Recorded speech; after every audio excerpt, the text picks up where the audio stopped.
tu au mā la taua, whapea le lau niu na sae lua. Ia whātui o le motu, ia matama le manu tele. O pa ia nao Samoa o poto, e au ai ona o tautala ma le whae tete.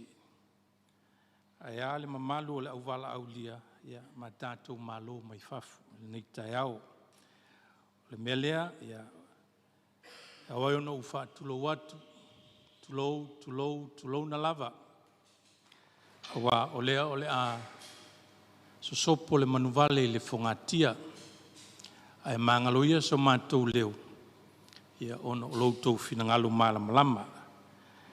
Ai sau se taimi, ia ona sau noa leo le launga na sa ili, e anga tunuina loutou pa ia ma loutou mamalu. Ia matō fo iso o tou matu palpala, e tu sai ma le neifa moe moe. Ia ai a te au le awa tele, te whapea atua ia whio maia, matala mai au. Ia e le tātou whanutanga lona sifunu nei, ale MEASINA Samoa. Reverend Father Baltasar Leota, Chancellor of the Catholic Church, Chancellery Office in Samoa, Your Honor Le Satele Rapi Va'ai, President of the Land and Titles Court, Professor Le Tui Manuasina Emma Kruse Va'ai, Pro-Chancellor and Chair of Council of the National University of Samoa, Professor Tui Fuisa'apa Tila Amosa, Vice-Chancellor, members of the University Council, distinguished guests, esteemed presenters and participants, staff and students, ladies and gentlemen. Talofa lava and warm welcome to you all. Welcome to the National University of Samoa. It is my great privilege to welcome you all to this 10th MEASINA Conference. We are deeply honored to have amongst us this morning the presence of Letupufia, who is amongst us this morning. We look forward to meaningful discussions to inform policy and practice over the next 2 days. And so once again, a big welcome to you all. O te walau atu maleangang whaalualo I lau whionga pātele ia mo le tātou talo amata.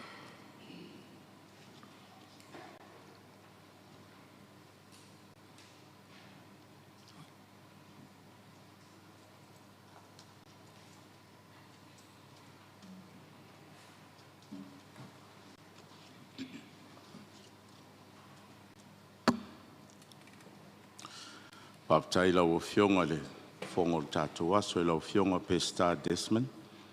Ia mwhaftai fo I mo lo mātou amane ina ma lo mātou walawina. Ia ua fo I le tūlangi fo I ma le vātapuia ma le tua le nei tai au fōu. Ia mo fo I na tā pātou lia tā wale. Angango le tua whātasi mai tātou le nei aso. Ia whapea ona whamalumalu mwha Sofia mo ngā rua whamanaina. Ia ai mese fo I o tātou loto mo tō whinanganu. Let us pray. Gracious God and Almighty, we give you thanks for this day and for bringing us together to open the 10th MEASINA Conference 2025. We thank you for the vision that has guided this journey and for all who have worked to preserve and promote the MEASINA, the treasures of our faith, culture, and identity. Bless this conference and all who take part in it. Grant wisdom to our leaders and speakers, understanding among participants, and unity of purpose in all we do. May this gathering inspire us to continue building a future rooted in respect, knowledge, and service to one another.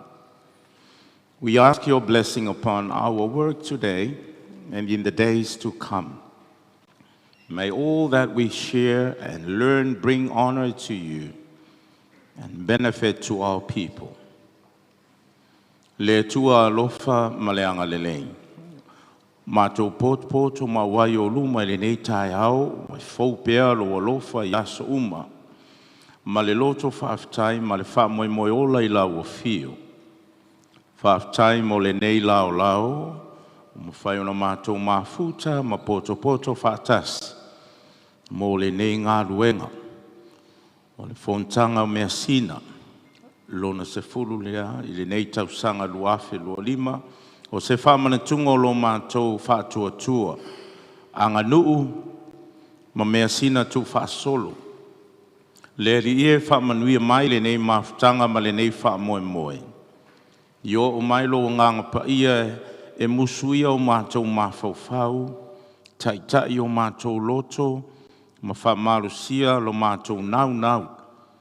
E tausi ma whaaso atu MEASINA lelei, na e foai ma e tōwhia mō lo nu.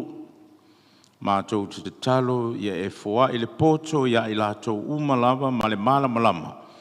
O le a taitaina ma whaafoe ai le nei whaamoe. Le file mu, le ola mo i lātou uma, wa awai.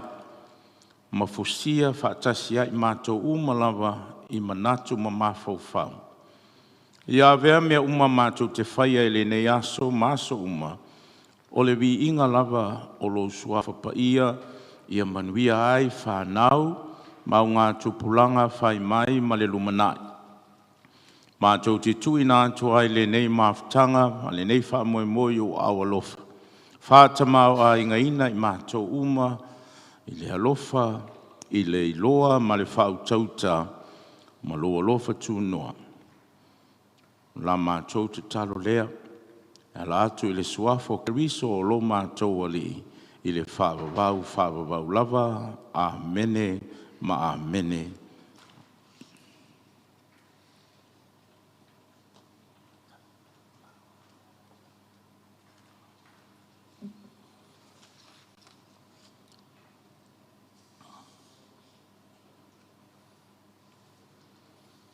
Ia, o lea ua te ailangi le tātou whitū tai matangi.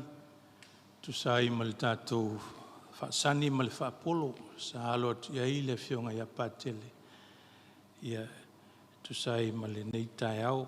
Ia, whaaftai tele lau whionga. Ia, mō le taulanga osi le nei tai au.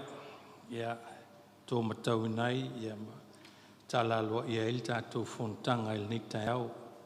Mātou te le masalo iau whaamanianga, mo i mātou ma le nei fontanga.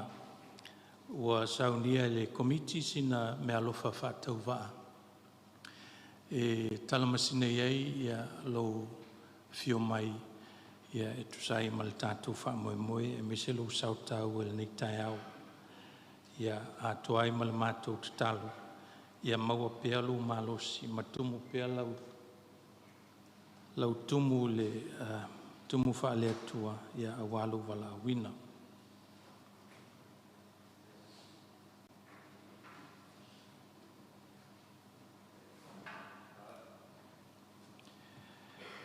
Te wala watu ma le whaaloalo i lau whionga il pulsili o le University of Samoa.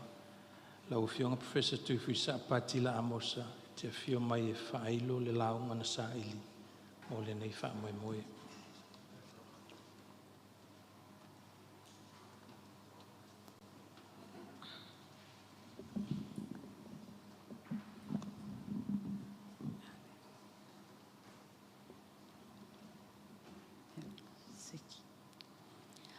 O le au le tue vai e al fala oso, li pa ia o sa mo potsu.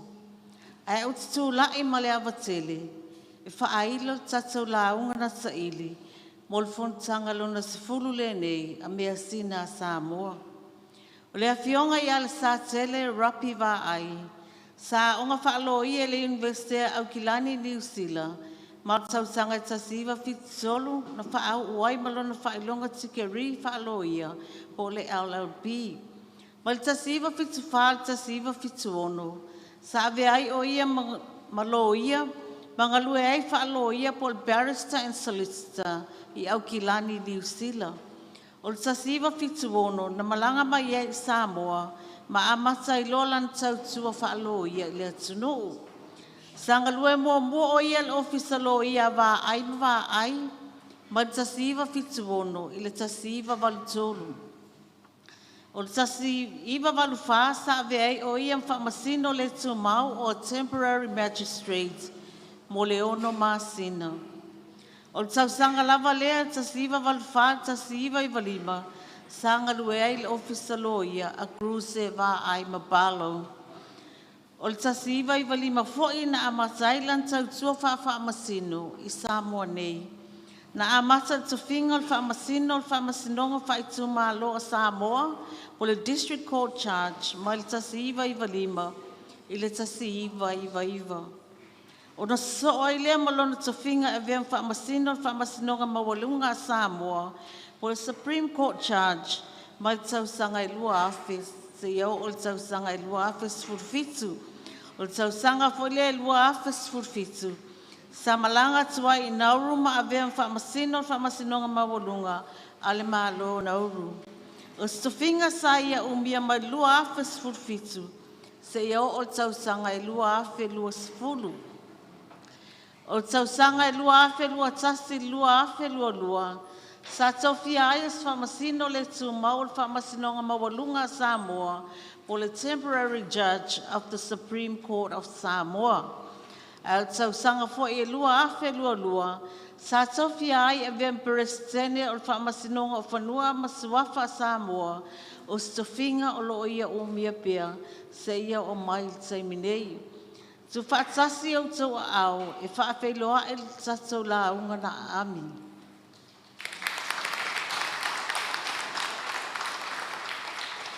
Te wala watu mal whaalo tele la wafionga le presidente la wafionga le sa tele rapi va ai a fio maia mo lau sau noanga au tu.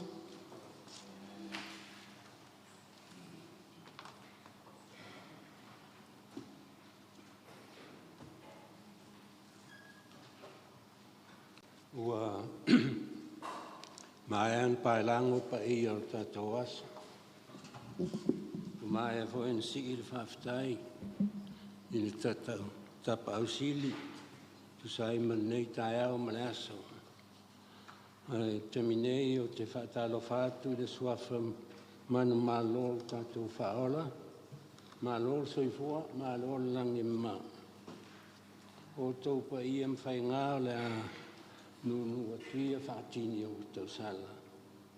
Awa o tau pa ia mamalu e le mwhai ona whaopopo pe to e sea e sa upu o mamalu lava I tu mau e o le whaavau. Mo le atuai lau whaaftai tele le taifona la fionga pesta Dr. Desmond mo le tau komiti I le amana I o nei tangata I tu la I tau luma folasia nei tau talanga. Ladies and gentlemen, it is with great pleasure that I stand before you to make this presentation on the work of the Land and Titles Court of Samoa, what it does, or more exactly, what it is supposed to do. I assure you this paper is intended to be merely informative only. When I told one of my colleagues, a judge of the Supreme Court, about this presentation, his immediate response was, that would be a very short speech. And we have the first slide, please.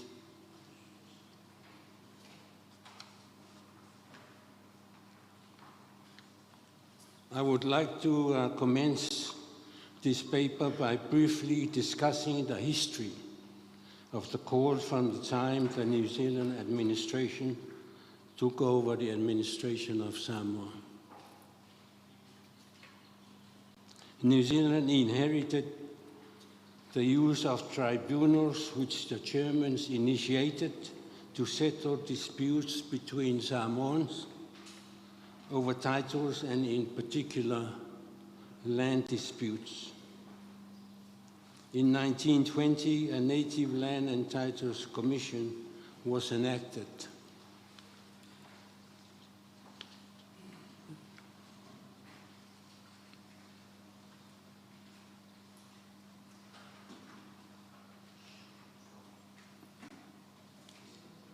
This land commission became a division of the High Court, and the chairman was the chief judge of the court at the time, with European assessors and Samoan commissioners. The chief judge and European commissioners formed the decision-making body, while the Samoan members perform an advisory and consultative purpose only. The decisions of the Commission were binding on all Samoans, whether they were parties to the case or not. This principle, known in law as a judgment in rem, continued from then on until today. And we have second slide. Major changes were brought about in 1934 by the enactment of the Native Land Titles Protection Ordinance. The ordinance granted the Commission jurisdiction exclusively in all matters relating to Samoan names and Samoan titles. In particular, the Commission commenced as a court of record, possessing not only the powers conferred by the Act, but also the powers inherent in a court of record.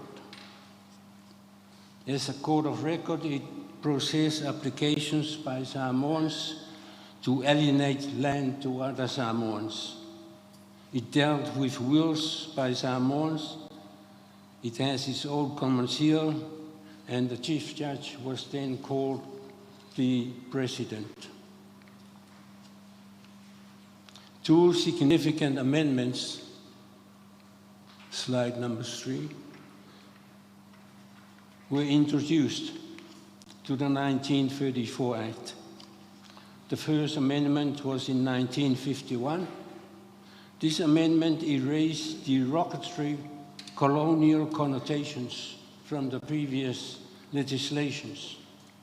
For example, the word native was removed and replaced with Samoa, so that the legislation became known as the Samoa Land and Titles Court. By this particular legislation, the Samoan commissioners were considered for the first time to be fit and able to be involved in the decision-making process. Reference to the work of the Commission was deemed as reference to the work of the Land and Titles Court. The second amendment was in 1966. This was after independence. It enabled Samoans for the first time to become judges of the court. The judges were lay judges. The president was the chief justice or any other judge of the Supreme Court, and the Land and Titles Court comprised of the president, the vice president, Samoan judges, and Samoan assessors. 19 years after independence, the government enacted the first Land and Titles Court Act, called the Land and Titles Court Act of 1981. This act was replaced by the 2020 Land and Titles Act, which is currently in operation. The 2020 Act introduced a third court, called the Court of Appeal and Review. By a recent amendment, the third court is now known as the Court of Appeal. That is, the review part of the court has been repealed.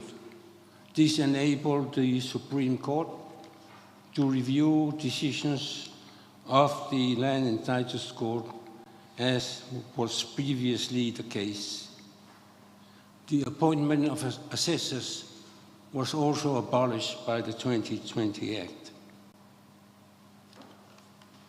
A notable feature of the current legislation is the reintroduction of the compulsory requirement for the court to attempt to reconcile and mediate and to reach settlement amongst parties.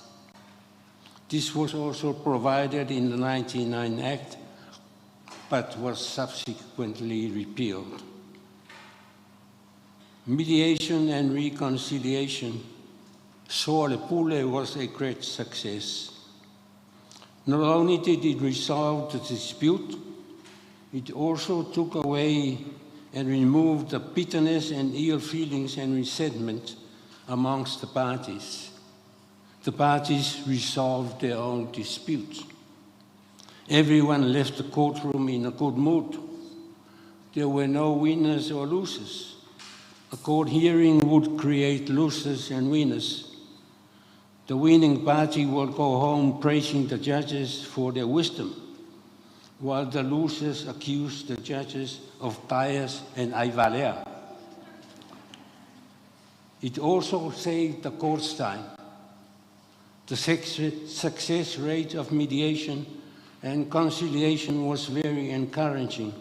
About 40% of cases referred to mediation were resolved by mediation.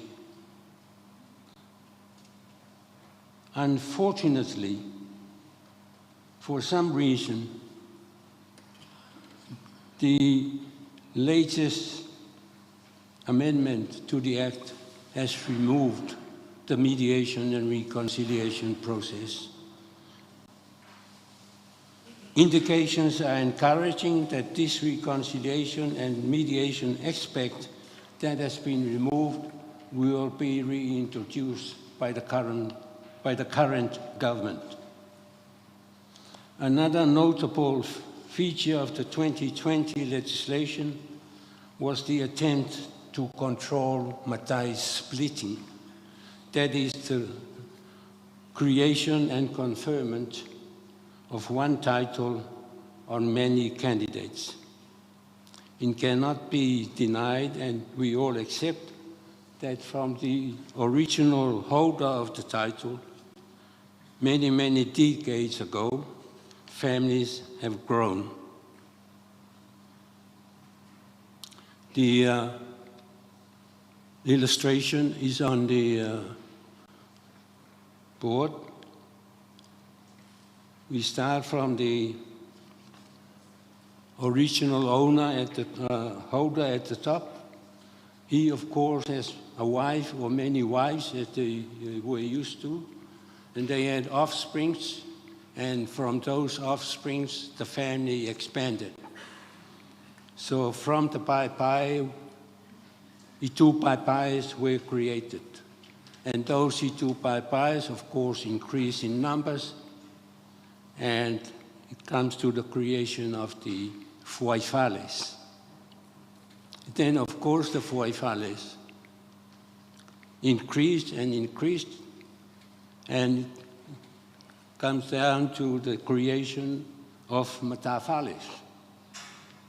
This particular slide was taken from a file of a family at Fasto. From the Matafale, they now have Ituainga.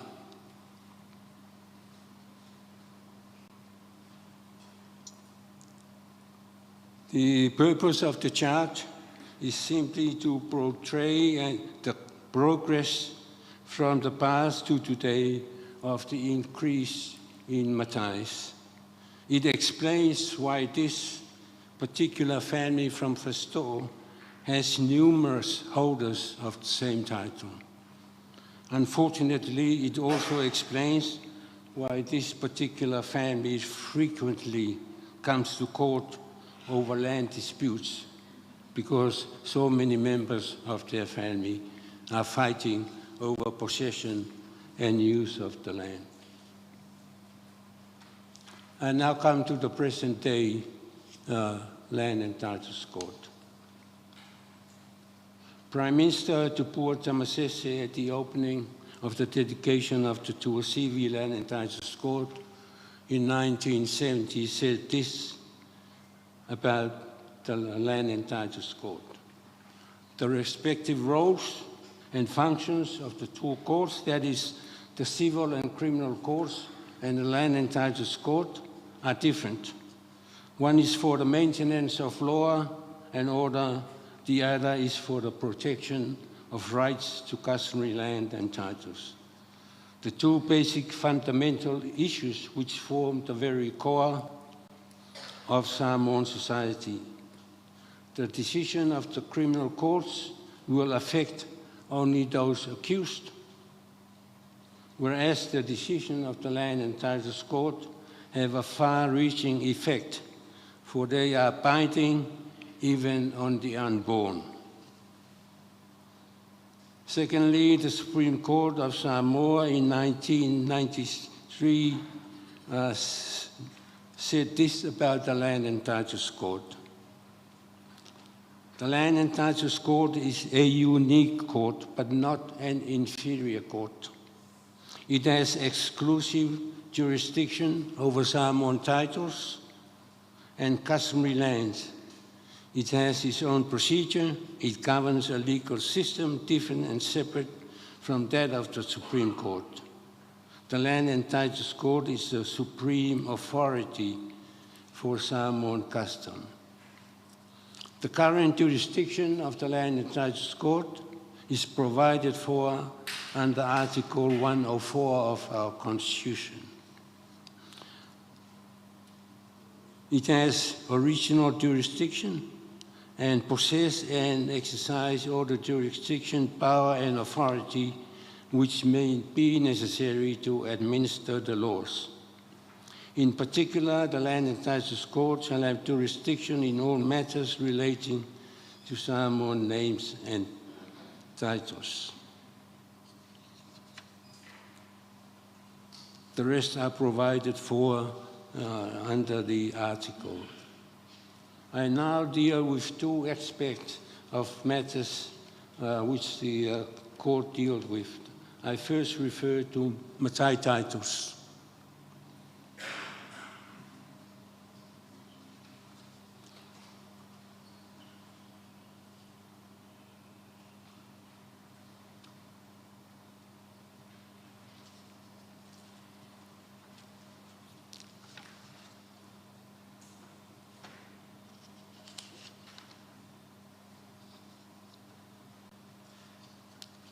Now, the definition of Matai is provided for under the Constitution.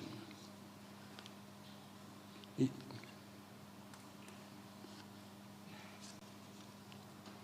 refers to custom and usage, but custom and usage is not defined in the Act.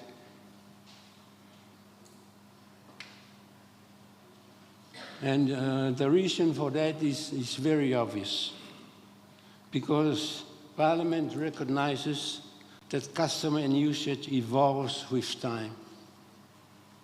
Usage varies from place to place and from time to time. Parliament recognized that it was virtually impossible to codify what is custom and what is usage. It is not like science, which has established and certain principles. The only certainty about the law is the expense of its administration and enforcement. When Parliament enacted the Village Whānau Act in 1990, in relation to custom and usage, the Act simply empowered the village whānau to safeguard village traditions and to protect Samoan customs. There was no obligation on the village whānau to identify what its customs and traditions are. As a consequence, it is left to the court to determine whether the events leading up to the enforcement of title, conferment of title, as well as the event of conferment itself, complies with customs and traditions. I now come to deal with the conflicts which come before the court over Matai titles. There are two main reasons.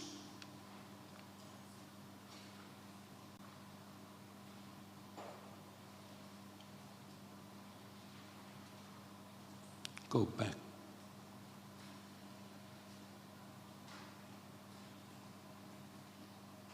No. There are two main reasons why people come to court over Matai titles. Firstly, which is the most common reason, is to determine the true heirs. Now, there are three types of heirs: the biological heirs, the adopted ones, and others who were conferred titles because of some outstanding service to the family and the Sao of the Aing. The second reason why they come to court is the way the head Matai or the Sao conducts the meetings for the selection of candidates. Regarding litigation over the true heirs, the court attempts to determine this by going through the genealogies. This is a daunting task for the court. If there are 8 parties or 10 parties to the litigation, then the court will have to deal with 10 or 8 different genealogies. So basically what the court does is to start from the top, from the original holder, and trace back the connection. So we go down the line from the Ulungafa down towards the middle, which we call the Waingafa.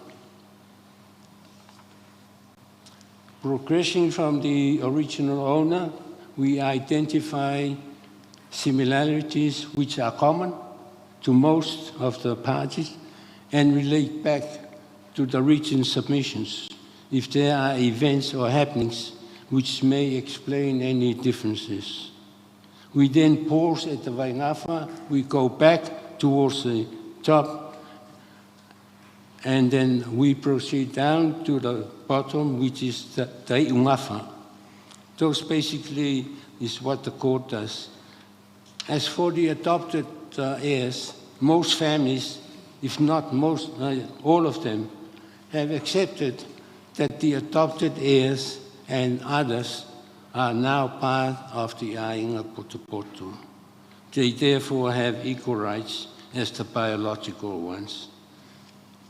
The court often refers them to the preamble of the Constitution, which says, whereas the leaders of Samoa have declared that Samoa should be an independent state based on Christian principles and Samoan custom. So it is the Christian principles that everyone should be equal. The second reason for coming to court is the conduct of the selection process.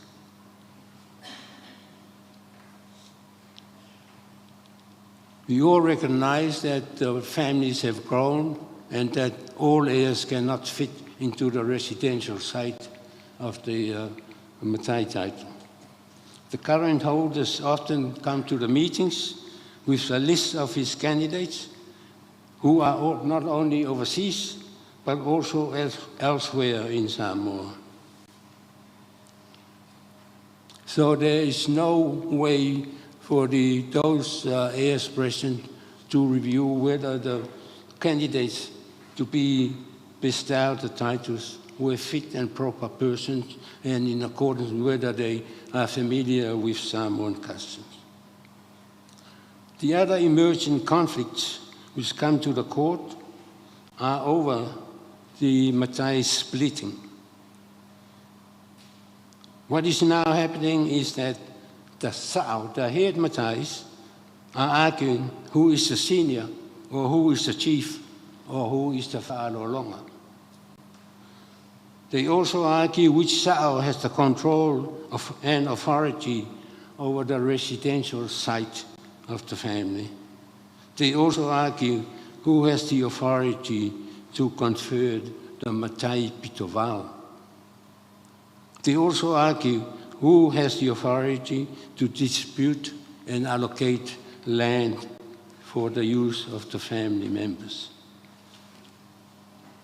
Some of the difficulties that the court faces in resolving this case is when over 100 titles are conferred and are challenged. According to the rules of natural justice, all those whose titles have been challenged should be served. But when they are all over the world, that is very difficult. The other difficulty is the determination of the quality of the candidate. The biggest difficulty is that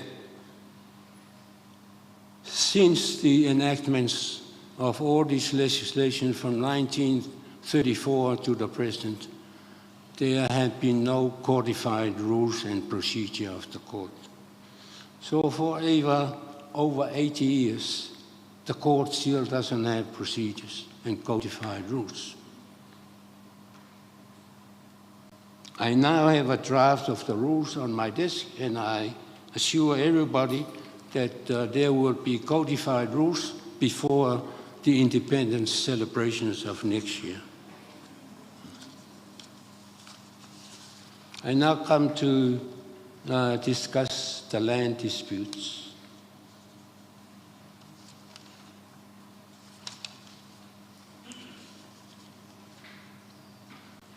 This is undoubtedly the most distressing part of the work of the Land and Titles Court.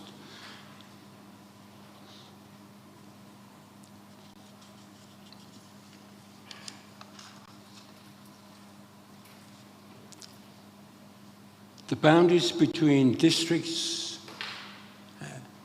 is almost well settled, and there are no cases pending. The last case concerning the boundaries of districts within the Tua division of Upolu was in 1989, and there has been no case since then. Similarly, there are no disputes over boundaries between villages. What is dominating the work of the court are disputes amongst the family members and between families. As between family members, there are disputes between the branches of the family as to which Fuaifale has the pule over the land. And then within the branch itself, if there is more than one sao, which sao has the authority to allocate? There is also a dispute between the sao and members of his branch over the allocation. For example, family members who originally used the land for plantation and moved overseas. They come back after several years and demand that the land that they use belong to them. This is a conflict between individual rights and communal rights. The sao, according to custom, is the beneficial owner who allocates the land to his family. The biggest problem that the court faces with determination of land disputes is the lack of survey. Under the 1934 Act, surveys of disputed lands were conducted before the court hearings. It was mandatory then in 1934 to conduct field surveys and those field surveys were made final pursuant to court orders.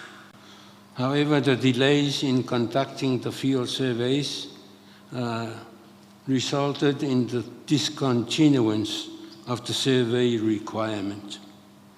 The delays in the field survey was due to lack of manpower and not sufficient surveyors to conduct the field work.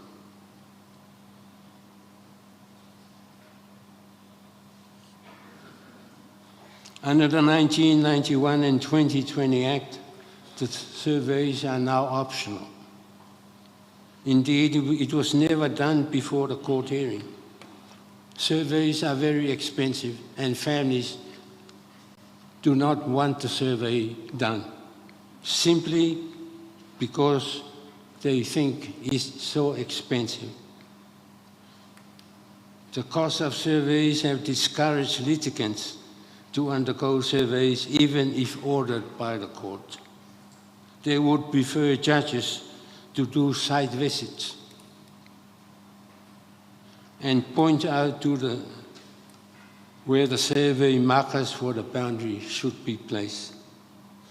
As a result, the judges are obligated to make site visits to identify boundaries by pointing out to some significant features on the ground, like a tree, a pile of stones, etc. Only the people physically present then can fully understand and know where the place pegs or other markers should be. So the heirs of those present will never understand the decision of the court in trying to explain where the boundary markers are. I'll give you an example of a boundary at Siumu, which was described by the court. Now, if you read that decision,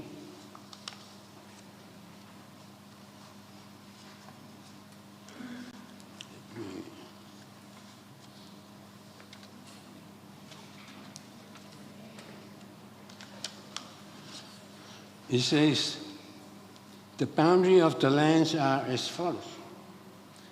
The third Pomuli tree from the Pomuli tree located in the three corners and access road next to the fence of Pomuli trees of Tofaiona Mealofa towards the south of the government road, there should be a peg. To the west of the government road, straight towards this Pomuli tree, then a straight line towards the west.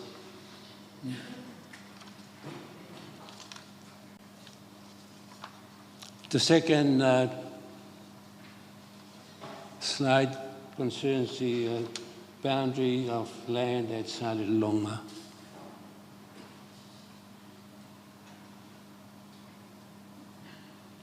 Yeah, and it goes like this.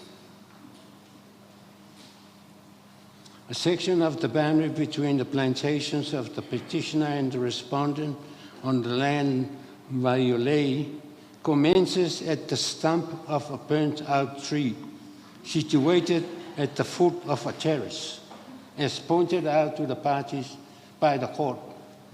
That's very well for those who were present. But you and I reading this boundary today will have no idea what the decision is talking about. Now, before I end this talk, I just want to refer to the Village Whānau Act. The reason for doing so is that because the decisions of the village councils were never challenged in the Land and Titles Court until this act was promulgated. That is because the government at the time was pushing for economic recovery. The killing of hundreds of pigs and destruction of crops and plantation as a form of punishment was not only viewed as harsh, it was also considered as an obstacle to the economy and, in particular, the financial hardship to the affected families. With the passing of the Village Act, the Land and Titles Court was granted a mandate to look into and inquire into complaints against the village councils. It was given the power to alter, cancel, or refer the penalty back to the village funnel for consideration. The intrusion of the law into the decisions of the village council was not well received by the village councils.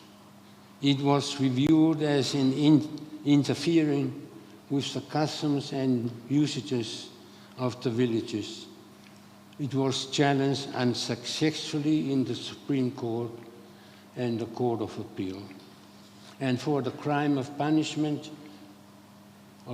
from village and family land, the Village Funnel Act, through amendments, has set out in details the process which must be strictly complied. On that note, I bring this presentation to an end. Matai.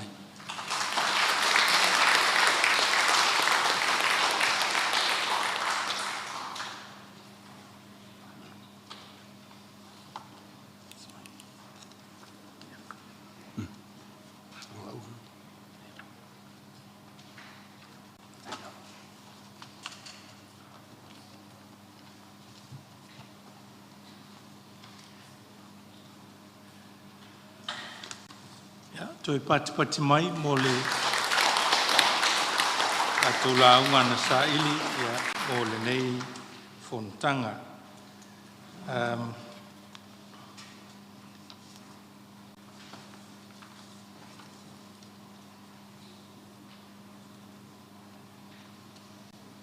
Ya wa talinga o fialongo le maunga nei salafai i le au faso mai lau fionga i le Verse 10 o le tātou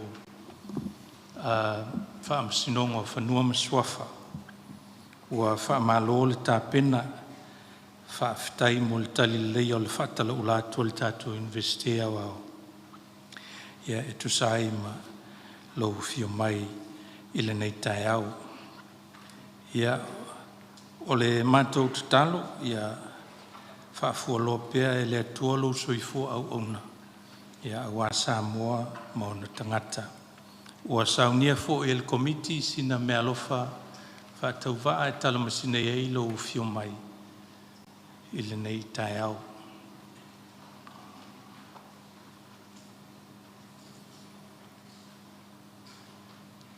Ia, nei taimi ia, o leo ua mai a tātou formalities. Ai e il tātou wata e fia pue, ia ma tātou laulau. Ia ona tātou walo tu lole i le malolonga, ia mo le malu tai au ni tai au. Can I invite everyone to come to the middle seats so that we can take a photograph with the dignitaries in front. Langang whaaloal whaafitai.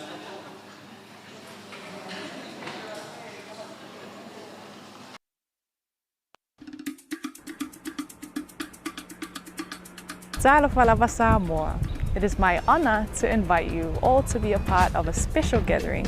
Join us at the 10th MEASINA Samoa Conference on October 30th to the 31st, 2025 at the National University of Samoa. Our theme, Resilience and Innovation in Times of Adversity, reminds us that despite the challenges we face as families, villages, churches and communities, we carry the strength to adapt, rise and endure.